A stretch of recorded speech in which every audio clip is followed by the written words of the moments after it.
Ronan actually decided to come on his own terms, and he came 10 days early, but he was considered full term. 10 days early, then 10 days at home. That's around the time Kat Delancey noticed her little son was acting strangely. He was very angry, was just crying a lot. He had redness on his chest, and a couple days prior he had some on his face. A pediatrician found nothing wrong, but soon after, Delancey brought Ronan to Yale New Haven Children's Hospital, where his condition rapidly deteriorated. He started having seizures. The seizures got harder and harder to control. At first, she says, they got few answers for several days. Then an infectious disease specialist got involved, and it was determined the baby had Parechovirus.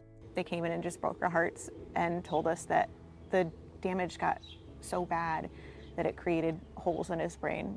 Little Ronan died when he was just 34 days old, leaving his parents in a nightmare. It makes no sense to me because we were so incredibly cautious about COVID and minimizing any exposure to anything. Parechovirus is a virus that circulates seasonally, typically in the summer and early fall.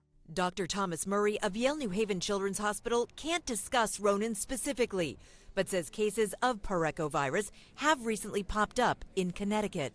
The range of symptoms and how sick you get from it is highly variable, from mild disease to very severe disease, as can happen sometimes in younger babies. He advises parents to seek medical attention immediately if a newborn develops a fever and to always keep their hands clean. Also, since the virus can be mild in toddlers and adults, the following advice is crucial. It's important in the first few months of life to try to keep your new baby away from anybody who's sick.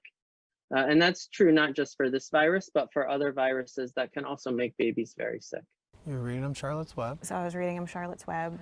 The Delanceys cherished the time they had with their son. They put him in a full-size bed so I could lay there with him and be able to sing and read and hold his hand a little bit easier. And are trying to explain this tragedy to their daughter. We just try not to cry in front of her, but we've been doing a lot of that. They're speaking out with passion to raise awareness and hopefully inspire change in the form of a quicker test, a treatment, or vaccine. They do this as they continue to grieve their Ronan.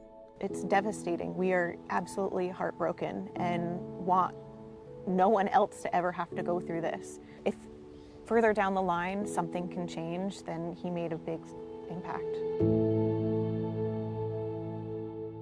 Kat Delancey has connected with other parents in a Parechovirus Facebook group, and she's launching a website called Research for Ronan to continue raising awareness. We'll link you there to learn much more in the Connecticut Families section of WTNH.com. I'm Sarah Cody, News 8.